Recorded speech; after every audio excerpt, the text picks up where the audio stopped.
বেঈমান খাইতেছে কিনা দুনিয়া?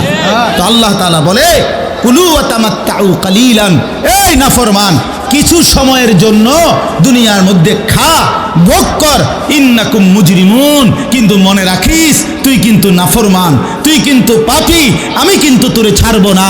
কবরের প্রথম রাত থেকে হাসরের ময়দানে আমি দেখবি তুই বান্দা আমি কত কঠিন কত কঠোর,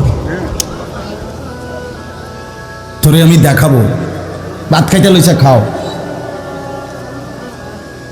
ভাত খাইতে লইছো খাও বান্দা, এখানে আটকামু না, এখানে আমি জানোয়াররাও আটকাই না, আমি জন্তু জানোয়াররাও খাইতে দেই, তোরে দিতাম না কেন বেটা, খা বেটা।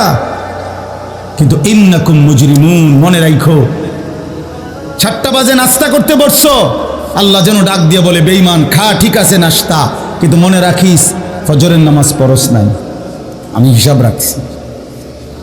রাত 10টা বাজে খাইতে বসছ বেঈমান, ঠিক আছে খা, কিন্তু মনে রাখিস এশার নামাজ পড়ো নাই।